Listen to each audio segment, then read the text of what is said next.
কেমনে আমার মাওলারে রাজি করলেন? সূত্র কি? সূত্র কি? ওই ভালোর সাথে সোয়া লাগছে, মুসা নবীরে লালন পালন করছে, সেই সোয়া লাগছে।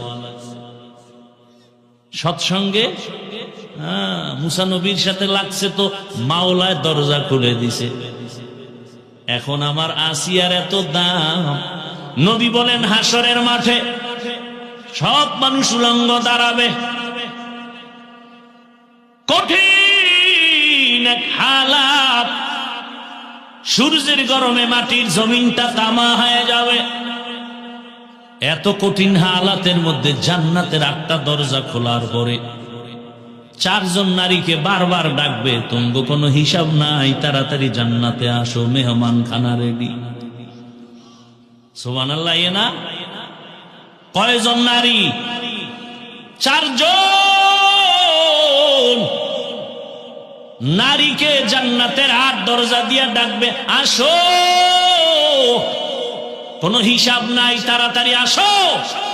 এই 4 নারীর মধ্যে একজন হবে ফেরাউনের স্ত্রী আসিয়া। কে হবে? এত বড় বেঈমানের ঘরে কেমন মাওলার কুদরত!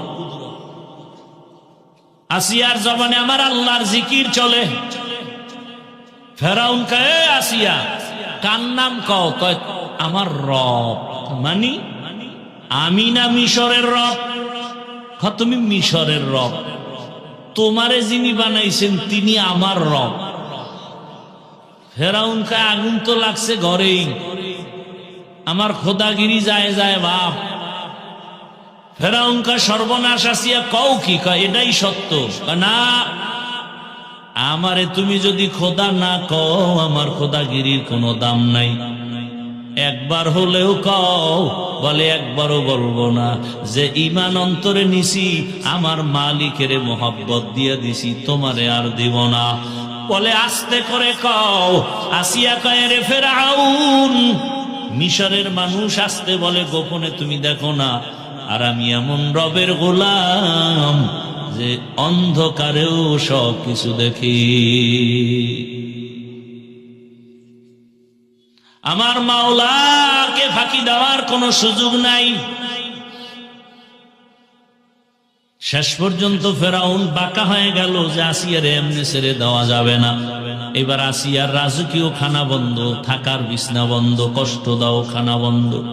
এমন কষ্ট দেওয়া শুরু হলো, এক পর্যায়ে ফাইনাল সিদ্ধান্ত, আসিয়ারে ফাঁসি দেওয়া হবে, আর বাঁচায় রাখা যাবে না।